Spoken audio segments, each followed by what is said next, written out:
Welcome to the How to Be Awesome at Your Job podcast, the show where brilliant professionals share how to sharpen the universal skills required to flourish at work. Enjoy more career fun, wins, meaning, and money with your host, Pete Makaitis.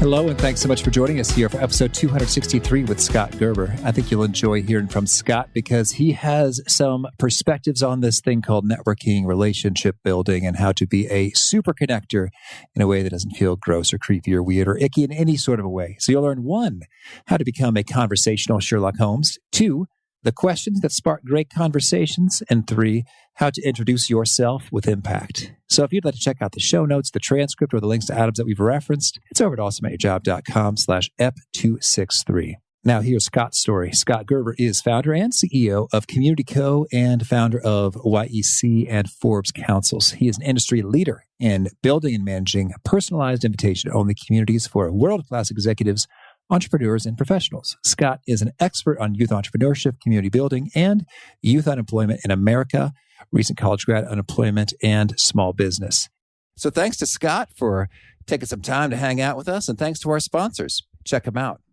And big thanks to our sponsor, Acorns. Acorns makes it easy to start automatically saving and investing for your future. You don't need a lot of money or expertise to invest with Acorns. In fact, you can get started with just your spare change. Acorns recommends an expert-built portfolio that fits you and your money goals, then automatically invests your money for you. NerdWallet.com, whom I love on these sorts of matters, gives Acorns a whopping 4.7 stars and says, quote, if you want to make the most of your spare change, there's no better place to do that than Acorns. Head to acorns.com/awesome or download the Acorns app to start saving and investing for your future today. And we got a legal disclaimer here. It may not be representative of all clients. Tier 1 compensation provided. Compensation provides an incentive to positively promote Acorns. View important disclosures at acorns.com/awesome. Investing involves risk, including the loss of principal. Please consider your objectives, risk tolerance, and Acorns' fees before investing. Acorns Advisors LLC, Acorns, is an SEC-registered investment advisor. Brokerage services are provided to clients of Acorns by Acorns Securities LLC, member FINRA/SIPC. For more information, visit acorns.com.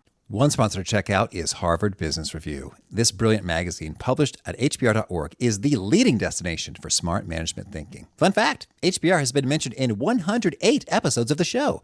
That's because HBR has great stuff that comes up often. They've got explainer videos, podcasts, real-world case studies, and much more. I think of HBR each night that I put on my special orange glasses. Their article, Will Blue Light Glasses Improve Your Sleep?, revealed that those who wore them reported better sleep and a 7% improvement in work performance as compared to those who wore the sham glasses. So I cite HBR anytime anyone tells me that I look silly wearing them. Now, much of HBR's content is available for free when you sign up at their site. Subscriptions that get you unlimited content cost $10 a month. If you visit hbr.org/subscriptions and enter the promo code AWESOME, you can save 10% off of that subscription. Again, to save 10% off of your HBR subscription, go to www.hbr.org/subscriptions and enter the promo code AWESOME. Here is Scott. Scott, thanks so much for joining us here on the How to Be Awesome at Your Job podcast. Thank you so much for having me. It's going to be a lot of fun, Pete. Oh, I think so too. Well, I was intrigued when you filled out the form to get this conversation going. You described yourself as a big family man, and I just had my first child born mere weeks ago. So I'm very interested to hear. Oh, thank you. Yeah, so I'm interested to hear all about that from you today. Well, absolutely. It's funny. People look at me, I'm a 34-year-old living in New York City, 3-bedroom apartment with 4 children, a wife and a dog. And we're as in it as it gets because they're ages 7, 5, about to be 3, and 8 months. So we're not sleeping. We're dealing with multiple levels of personalities at all different ages. But as I tell all my professional and business friends, what's the point of doing what you're doing if you don't enjoy actually building a life? And so having these amazing, unbelievably different kids, interested in so many different things, a very loving wife who is a wonderful mother, but also someone that we share our passion for really just not just being present like in the physical space of our children, but present with our children and growing and learning together. You know, those are the kinds of things that make working so hard actually worth it. So that's what we're all about. There is no such thing as work-life balance by any means, but I think there's something to be said about working so you can have a life. All right. Very good. And tell me any pro tips on managing low sleep. Oh, well, I am the first one to say I believe I truly have the best individual piece of advice from one parent to another. Are you ready for this? I'm so ready. The best piece of advice from one parent to another is don't listen to advice from any other parent. Okay, got it. All right. Well, then I'll stop asking you about parenting matters and completely shift gears to your book. So, Superconnector, what's it all about, and why is this important for the world to learn about right now? Yeah, so Superconnector, stop networking and start building business relationships that matter. My partner and I wrote it really with one core idea, and that is people as a society at this point are really falling into this lazy, out for yourself, transactional mindset of networking more and more. And as the world gets noisier and as social platforms become even more ubiquitous, you need to actually be a human that builds relationships and not a technology that amplifies non-human practices. You need to go back to being human to build human relationships. And so we've spent, the better part of a decade building a number of very engaged professional communities for YEC, Forbes Councils, others, for ourselves, for other brands and companies, to learn the ways in which you can actually build these meaningful relationships from the ground up and not have these tips and tricks and hacks and growth hacking and conversion strategies, but rather just going back to saying, I want to build smart ways to communicate with people and smart groups of people to surround myself with, because that makes life better. And when you're valuable to other people, they can also be valuable to you. But that doesn't mean you have to go into every relationship you ever build looking for value. So that's why we wrote the book, taking all these best practices and frameworks really to help people learn the mindset of a connector from our insights and from the top super connectors around the world in various industries, so they stop doing these really stupid and terrible, inhuman networking practices that we all love to hate. Inhuman networking practices and processes. Okay, so maybe could you sort of really lay out that contrast crystal clear for me here? So could you share with me, here is an inhuman networking process. Yep. Instead, do this. Well, here's something I think we can all relate to here. Everybody has been subjected to a networker, right? It's the person that walks up to you, shaking your hand with the right hand, having the business card in the left hand, talking at you about themselves while looking over your shoulder at the next person they should try to meet, right? The person that's not investing real time, that's trying to get the stack of business cards, that's not really listening and only guiding and taking on the conversation for their own personal gain. And that in 30 seconds, instead of thinking about how do I figure out where value can be created for you, the person I'm talking to, they're thinking about, is this person going to be relevant to my individual goal or need or revenue metric or whatever KPI you've decided on that day is valuable for your time, instead of the more practical way to do it, which is just to have a framework of the kinds of people you want to surround yourself with and dedicate meaningful, smart, context-rich time and conversation to over not 1 year or 1 month or any definitive amount of time, but over a lifetime, build a tribe around you of people that would be there for you in an instant and you do the same. I think it's a different mindset to look at surrounding yourself with great people that you can create mutual value and exchange and knowledge share than just trying to have this really quote unquote focused way of looking at someone as dollar signs or a stepping stool.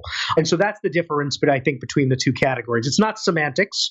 It is a fundamental difference of belief in how you view the point of a business relationship. Okay, certainly. Well, so that sounds appealing to be surrounded by people that you think are fantastic, and there's a mutual sharing of goodness over the course of a lifetime. So practice, how is that done? How does one become a super connector? What are some of the habits and practices and beliefs that they roll with? Yeah, I think first and foremost, you have to learn how to have a real conversation. I think a lot of people suck at conversations, right? They have an issue leading them or they have an issue being a part of them because your instinct is always to go to the lowest common denominator or lowest hanging fruit, like, oh, the weather's nice today. Small talk, right? Things that are inconsequential, that don't really extract any new learnings or knowledge.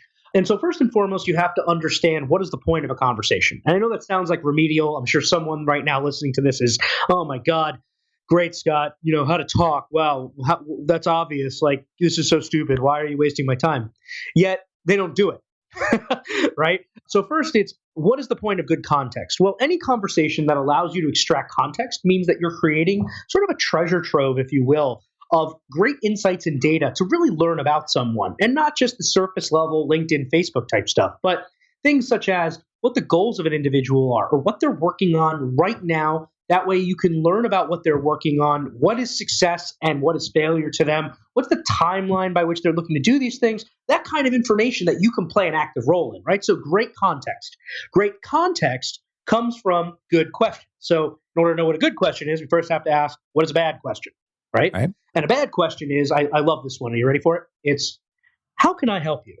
Don't you love that question? That question is horrible. It's one of the worst questions ever created. And it's become a social script marketing tactic for most people. Why does it suck? One, it puts the onus on the other person that in some cases you've just met with a homework assignment or to come up with a good answer or they're going to feel stupid.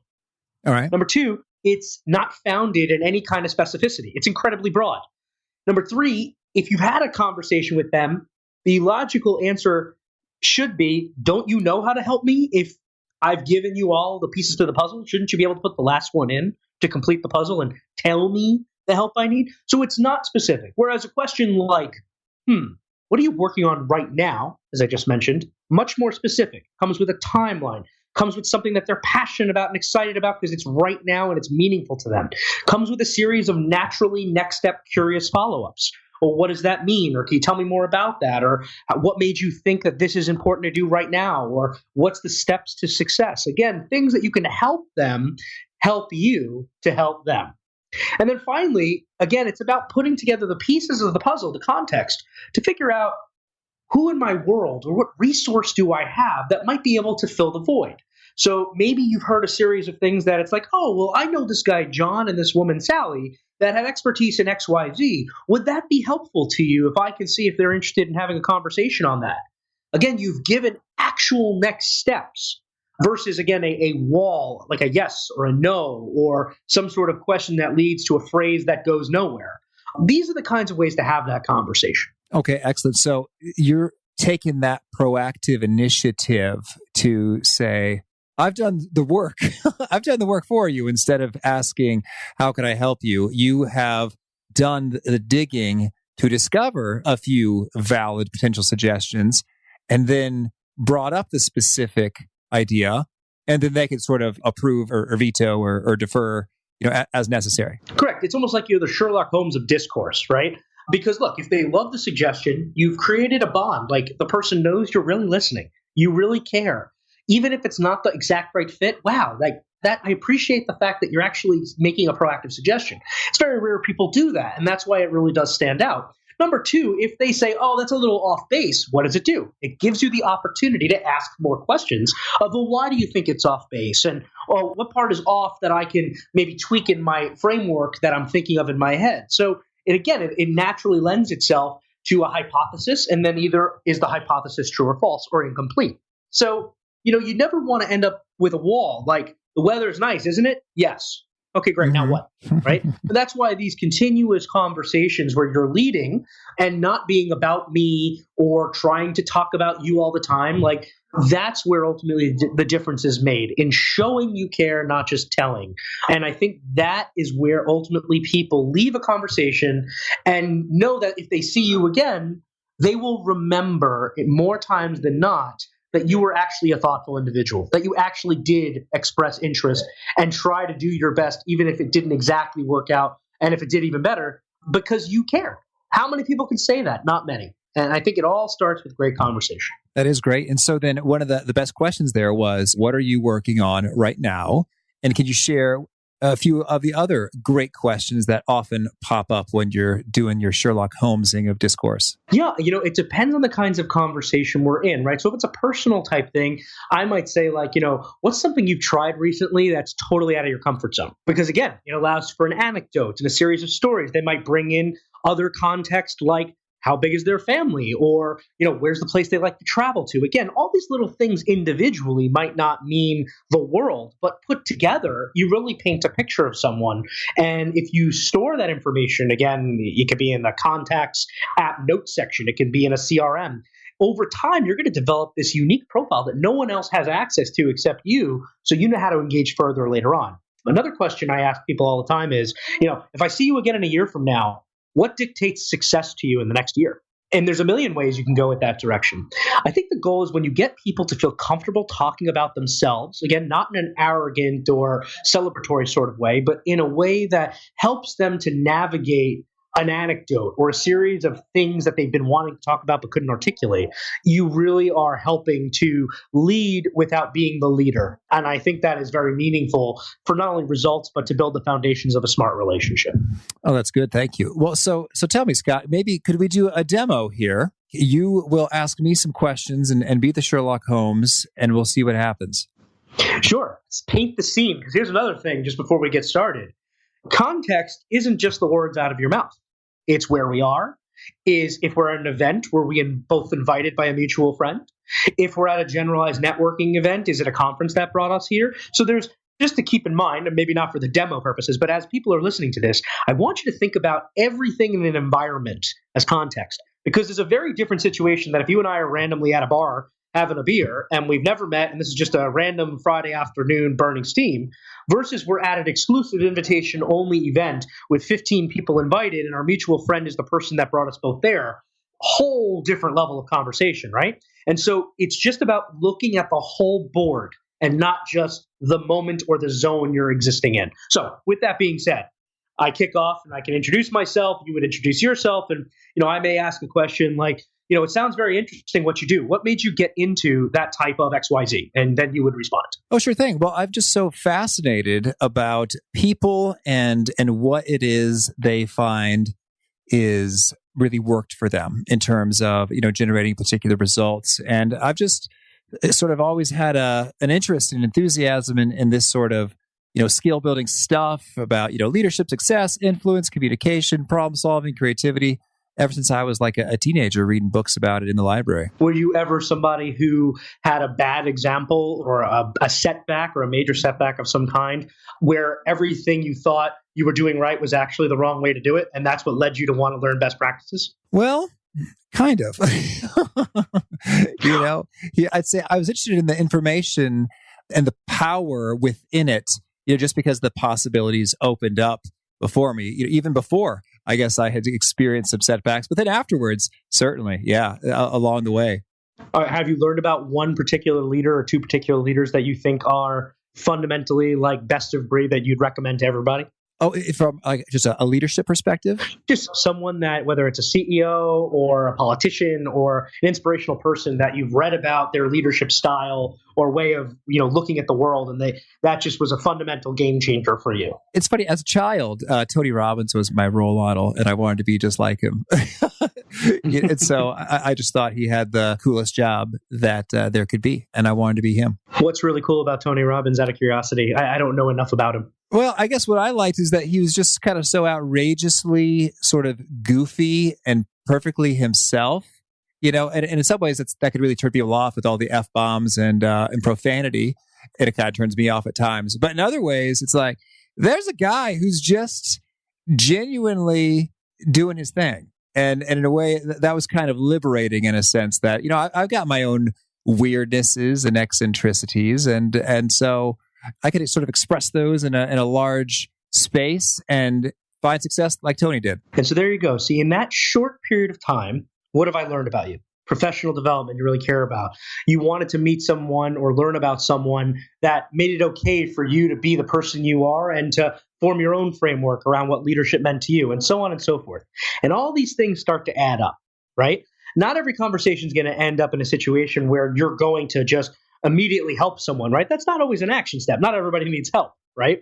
But it could be the kind of thing where it's like, if you could have a conversation with a leader, would you want to have a conversation with someone that is totally contrarian to you, or someone that's exactly, the way you think, but at a bigger level or a bigger stage? And if you were to say someone like a contrarian, my response would be, oh man, well, let me just think, do you know XYZ or XYZ? If he's game for it, he loves debating this kind of rubric or this kind of challenge. Now all of a sudden, I've engaged you in, well, what do you disagree with him about? No, what a great debate that would be. And that I'm connected, so you get the point. There's a lot of variables and directions to go, but you're playing with a lot of information and you're moving your brain as quickly as you can to figure out where you can provide value.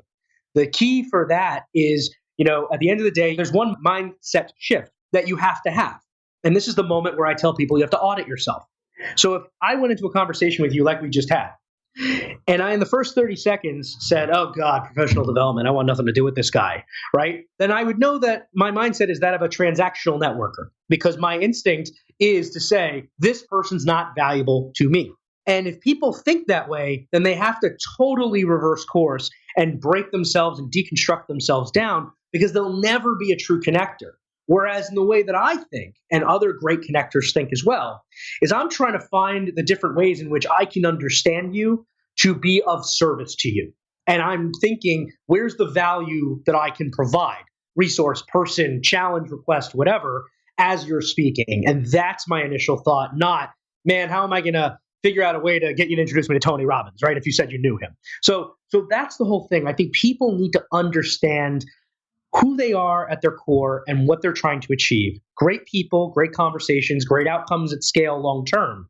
Short-term gains, transactional value, totally a no-no. And that's interesting. That mindset shift audit, in some ways, that kind of gets to the very core of a human being in terms of how generous versus selfish are they in their whole life. Yep. And there's a great quote, and I'm going to muck it right now, of course, because I'm saying off the top, but to give selfishly is to give selflessly, right? It's the idea that habitual generosity is the cornerstone of what a connector strives to do, right? To always be of service, to always provide value. But it shouldn't be thought of as a tactic. This is a total overhaul of a framework of how you should live your life. And I think it's important people understand that it is the marketing hacks and the growth hacking and these various different pedestals that social media and vanity metrics have created that have put the wool over our eyes to think that this is the stuff that we should be caring about. Let's talk about like power and money for just a minute here. If we're going to go to like the most successful elites in the world, okay?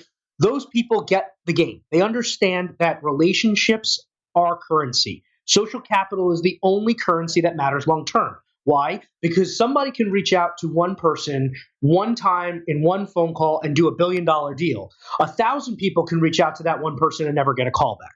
That's the difference. Everything we talk about here should be the beginnings of you internalizing, auditing, thinking, but none of these should be, I'm going to do this exact thing 5 times a day, because if I do it 5 times a day, my ROI will be XYZ, and that's how I should reverse engineer my success.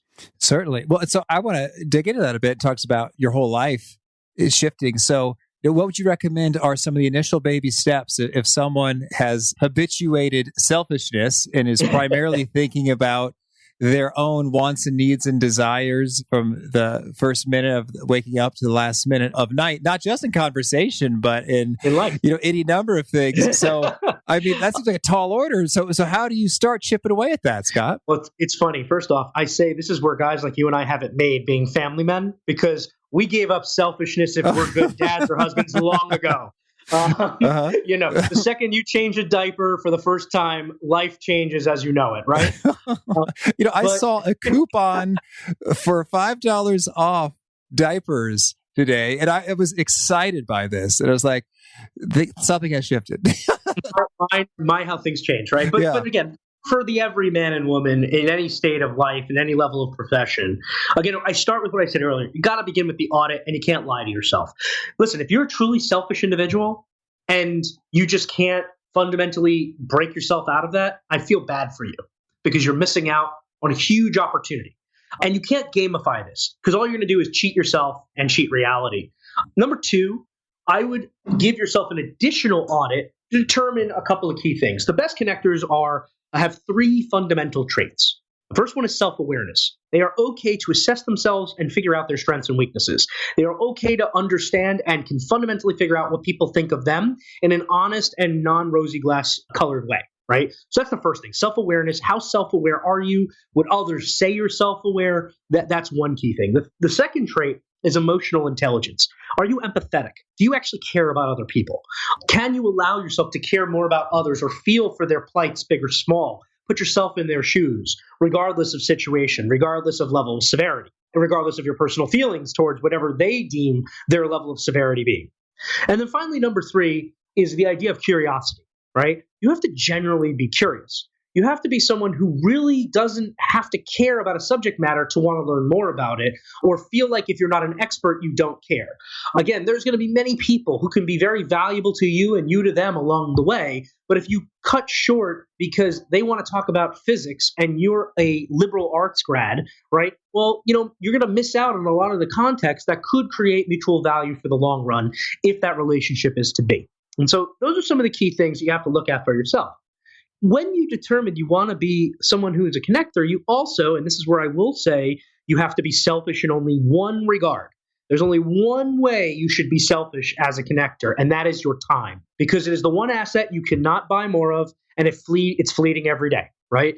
And so if someone is going to take your time, you want to make sure your investment is going to be valuable. Again, not valuable in an ROI way, but valuable even in the exchange you're going to have. That it's not a one-sided selling fest, that someone is really understanding the value of that time and being specific, or not just saying, oh, we should get together sometime, and getting mad when you don't because they don't have an agenda of specificity. Because the one thing I've learned in my life, and I say this in the book, there's a saying that one of my mentors said to me early: you cannot cheat real time, and relationships take real time, right? And so for every amount of real time you spend in a real relationship, that's less time you have for other relationships. So you are placing bets on the people you want to surround yourself with that you feel are going to help you to make your life amazing and you to help make their lives more amazing. If you misplace that trust or misplace that time or misplace that relationship building prowess, you could put yourself on the wrong path, or you could find yourself meaning nothing to no one instead of something to someone. And that's really crucial, to be methodical about protecting your time. A couple of key productivity hacks that we found from some of the top connectors to give some color to what I mean by that. There are many people, I'm sure you being included in this, that get hit up all the time. I'd love to take you for coffee. I'm assuming that has been an ask somebody has made of you probably recently, right? That's right, yeah. So, what a lot of the top connectors will do is they'll take these people that ask them and say, look, I don't have time right now, but I get people together once a month or once every couple of weeks that sort of all want to meet me for coffee, and we all get together and have one big cup of coffee. So here you are taking one-on-one meetings that would take an hour to make it 10-on-1 meetings, and it's a better experience. It's curated because the person can say yes or no to who's invited, and you've just maximized your time, met everyone, and learned more than you probably would have in a one-on-one introduction.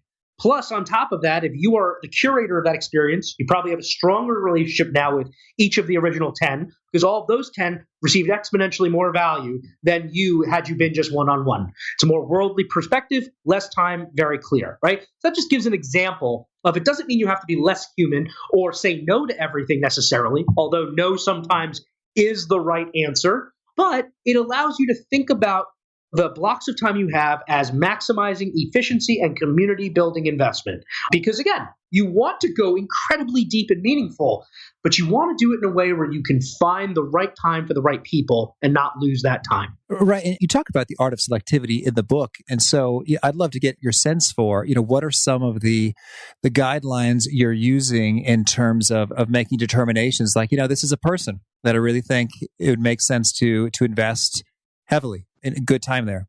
Yep. First and foremost, I always want to tell people, when we talk about these things like the art of selectivity, this is not said another way, the art of elitism snobbery, right? It's not meant to be, you only want to be with these elite professionals or individuals. That's not it at all. It's the idea that you want to have a cross-section of people that share not only your, business professional interests or industry, but your value system, right? The way that you spend your personal time.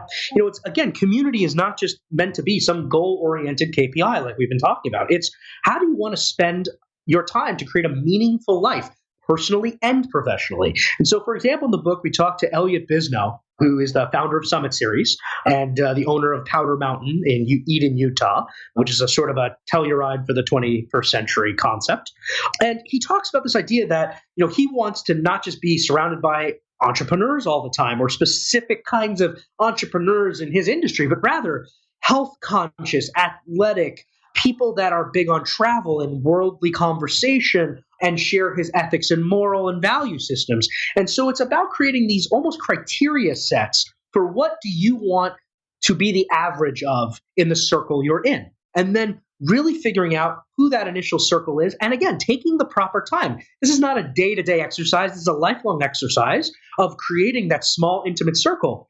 Mind you, that small, intimate circle might eventually be dozens of people. But the goal of these spheres is to feel incredibly intimate, regardless of size, because the values, the moral systems, the cross-section of value that you've created is only bringing in other very similar, authentic, meaningful people that those in the sphere have brought into the fold. And that's the key for success in any time you're trying to be selective with those you're building strong, meaningful relationships with. Well, and I'd also like your take on that. Is there a potential risk of having an echo chamber or folks who all agree with you and thus not giving yourself the mental challenge of sort of thinking and seeing as others do? I think that it's interesting, right? I believe that there is a time and place for any kind of relationship to be sort of segmented in different communities, different thinking.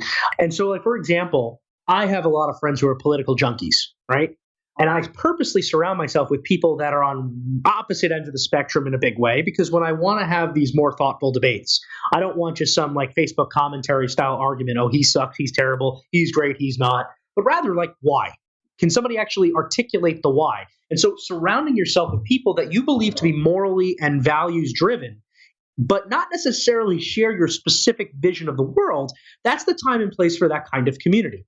Whereas in certain ways, when you're talking, say, about business, I have a group of connector friends who I don't want them to be networky type thinking people, because I wouldn't want that in my circle, because to me, that would go against every fiber in my body of my most core professional belief. So there's a time and place to figure out where is the place where you want to have fundamental agreement and where you want to allow for contrarians or total disagreement, but know the value system is aligned with your overall view of a human.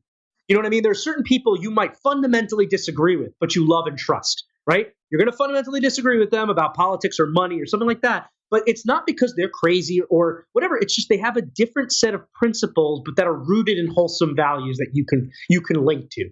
I think it's important not to be in that echo chamber, but that's why I also think you should never allow yourself to just be in one community at any given time. I think the value of having multiple communities that collide and create sort of value where you can pick and choose different kinds of conversations or relationships or depth of relationships you want to have in different sort of groupings allows you to be a more well-rounded human being. Okay, cool. So you've got close friends you like and trust who love Hillary and who love Trump, and you enjoy the enlightenment that can come about when you engage in such discussions. It's the idea of respecting people and respecting the place by which their position comes, because it can be defended or discussed in a material and mature manner. And that is the bond, right? The bond is you might want to harden your position by being able to defend against someone else's, or you might want to be able to open your eyes to a different perspective. I think that right now in this country, if there was more community building around communities of dissenters that were thoughtful dissenters, we'd probably not have such a red, blue, or whatever the specific subject matter or issue is, be so black and white. I think a connector's job, and going back to the context conversations or ways in which they run their relationships, is to always play in the gray, because that's where you can form relationships out of what would be assumed on the surface level as an adversary. Because the adversaries are the people that don't go beyond surface level and stop there. But the most meaningful relationships might be 9 out of 10 points connected, but 1 point disconnected. But those 9 out of 10 allow you to listen and thoughtfully respond to the one you don't. Oh, I love it. Thank you. I also want to make sure we could quickly touch upon your pro tips for introducing yourself well. So, the number one way, and I know this is going to sound sort of counterintuitive, because obviously, look, you have to be able to say who you are, what you do, and so forth. But the number one way that I enjoy people finding out who I am and what I do is by other people telling them the results we've driven or their perspective on what I do. Most times when I go to, say, an event or meet with a group, I very rarely will go to a large group setting without a very core group of my influential sphere. And again, not influential in the sense of they're big name people, but influential in my world, right? People that I deeply trust and care about, my anchors in life and business. And more times than not, they will go ahead and actually introduce me in a group that I wouldn't know, which immediately lends credibility. We talk about this in the book. It's called The Power of Association. The people you know move trust through them to the person that you are connected to, and infinitely creates stickier glue and a more immediacy to a bond than, if you were introducing yourself or asked to introduce yourself. So that's more times than not what I like to do, because it doesn't come off as I'm marketing to you. It doesn't come off as I'm trying to be ego-driven or pat myself on the back or shoulder, but rather that others feel compelled enough that you and I should be connected, and they've gone the extra step to give the bona fides in whatever way and lens they see fit, which also lends to conversation as a natural next step is, oh, tell me more about that. Instead of you talking about yourself, you're being asked, and that starts the conversation. So that's my number one way I think that you should always look at it. Don't just try to introduce yourself. Look for others that can really play the heart card rather than the bona fide CV, LinkedIn profile card. Okay, great. Thank you. Well, tell me, Scott, anything else you want to make sure to mention before we shift gears and then hear about some of your favorite things? I think what's most important to me and why we wrote the book, at the end of the day, is we really do believe that relationships are the cornerstone and the fundamental purpose for your professional and personal lives. And so many people are squandering that opportunity every day. And frankly, it's not like these are in many cases very smart people who, if asked, do you want to be approached this way? Would you like to be talked to in this way as a networking relationship? They would say no, yet they're guilty of doing the same stuff. That's the irony of today. This laziness, social media-esque response mechanism or series of frameworks that we've sort of been put into by the powers that be has really taken a step back for human touch. And so my message today is, whether you buy the book or not, I hope you find value in it, and the connectors that were thoughtful enough to share their time and sort of trade craft and secrets of what they do. It's just to take a step back and realize when you look around you, are you happy with the relationships you have? Do you feel you could have better, more meaningful ones? And for the people that you believe are your most trusted relationships, do you really know them at all beyond what everyone else knows about them? If you can answer those questions in an honest way, I think you'll surprise yourself more times than not. Great. Thank you. So now can you share with us a favorite quote, something you find inspiring? I have a quote from my grandmother who passed a number of years ago, but she used to say, "Don't dream to live, live to dream." And it sounds funny. I didn't really understand at the time when she told me, like middle school or high school, whatever it was. But the idea that you should live a life of wonder and excitement and wake up every day to be thrilled about what's possible rather than what you have to do and be sort of a cog in the machine, I think says a lot. The other one I sort of mentioned earlier, which is real relationships take real time and you can't cheat real time. I think that if you really understand what that means, you're going to be better for it. Okay, cool. Thank you. And how about a favorite study or experiment or bit of research? I think that right now, while I'm not going to cite a specific study, because there's a number of them going on right now, I would encourage people to take a look at a lot of the studies around social media's effect on the human body and the human psyche. I think that these kinds of studies are scary and startling. Even the founders like Sean Parker talking about the dopamine effect with social media and what that's doing to people, or especially for dads and moms out there to talk about the effect of social media on their children, technology on their children. I think all this sort of ties very deeply to what we're talking about today around building relationships, because we're letting technology be the deciding factor, be the driver, instead of us driving the technology. We're letting technology amplify the wrong things instead of the humanity being amplified. And I think it's time we understand what the effects of these various platforms are. So I would encourage people to really do their homework on, all of that, whether you're a parent or not, looking at it personally or professionally. There's a lot of really unique studies out there right now about the effect on the brain, social anxiety, depression, all kinds of things that are very important for you to understand. All right. Thank you. And how about a favorite book? Ooh, anything by Adam Grant. He's just an amazing human being. Give and Take, Originals, Option B. These are all amazing books, and he's just solid. I hate to be on the bandwagon with millions of other fans, but I really do think that everything Tim Ferriss does is gold. All right. And how about a favorite tool, something that helps you be awesome at your job? Okay, so I run my entire company off my iPhone. Even though we have nearly 100 people in our headcount and everything else, I rarely go to the office. when I meet with people, it's over coffee or video chats and so forth. But it's the idea that if you really think through how you use your phone every day, there are so many ways to cheat productivity time or to develop instrumental systems that can scale your human brain to allow you to do the things we've talked about today, like simple as writing notes in your contacts notes section is what I do when I meet people. 3 to 5 bullets that was most compelling or very new information. So next time I meet them, I've got my cheat sheet of things that are valuable and important to them. Lets me continue the conversation and have key things to remember. Just little ways to go all in on your phone, but not let it control you, but you control it, I think is something that I'm a big proponent of. Giving yourself the freedom to do what you will in your surroundings, your environment, and so forth, but use the tools you use every day smartly and effectively to do the things you love. All right. Thank you. And how about a favorite habit, a personal practice of yours that helps you flourish at work? I am really big on letting my team actually make decisions, explain their decisions to me, and stand by them. I offer advice, not mandates. And so when big decisions are made, I rule by consensus, it's not a full democracy like it isn't in any business, but I don't rule as a dictator, so to speak. My partner and I are very methodical about groupthink and letting smart people do smart jobs, but they have to be able to defend their position and they have to be able to take criticism and defend the points that they put out there to the idea that if I came and attacked you point for point, you could stand your own. So I think the exercise in critical thinking on a regular basis is one that I believe has fundamentally helped us to improve company culture, the business as a whole, revenue, and the customer experience for sure. All right. Thank you.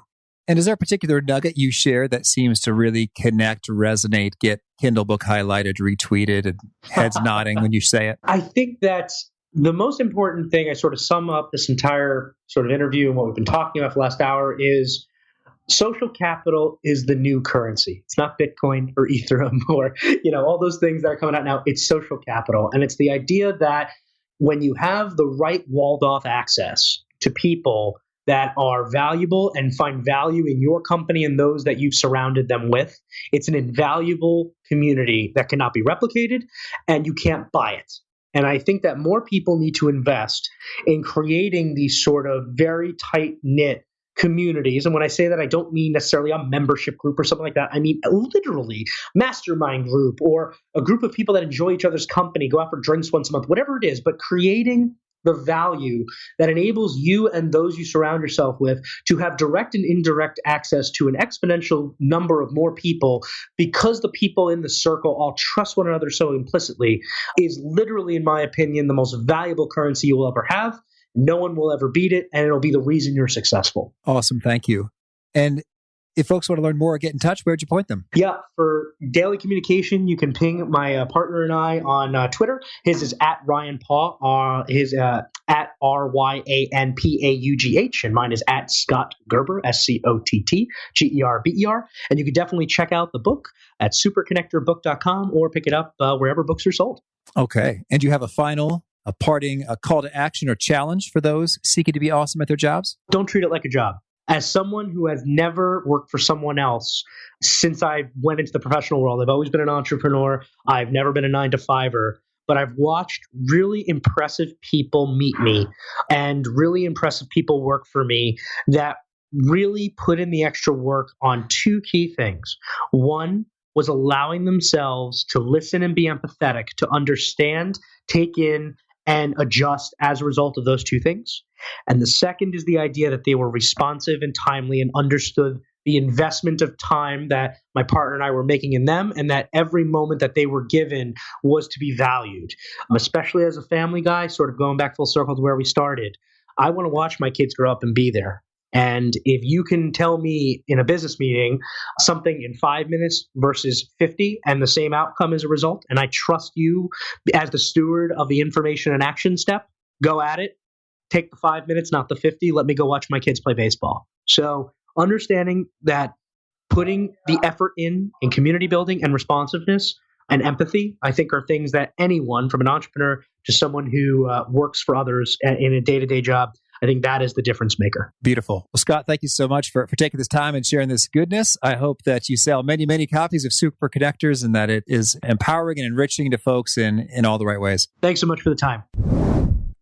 I really dug Scott's perspective associated with if you are in the habit of being selfish, and it's okay to admit that we all are at times, and maybe it's sort of stronger for some than others and more frequent, or you've just sort of gotten in a selfish groove or rut. It happens to the best of us at times.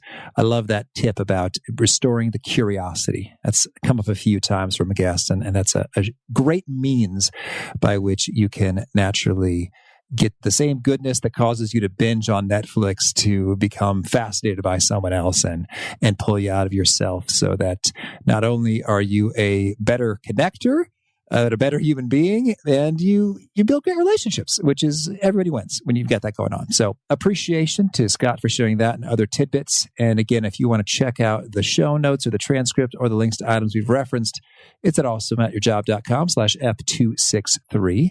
If you haven't already, I hope you'll push subscribe to hear our next episodes. Monday is President's Day or Washington's birthday. So I'll have a quick reflection on something, a special topic there, as I like to do on the pseudo, semi kind of holidays for worker folk. And then Wednesday, we're talking to Ron Carucci, who has some fascinating research associated with what makes executives rise to become executives and fall in terms of not delivering upon the high hopes that were placed upon their shoulders.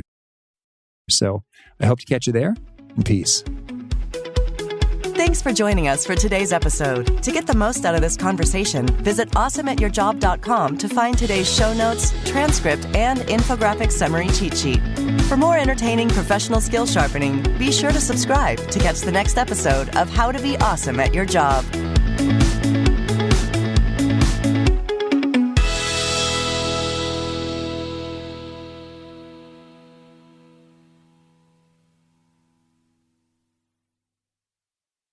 One, two, three, four.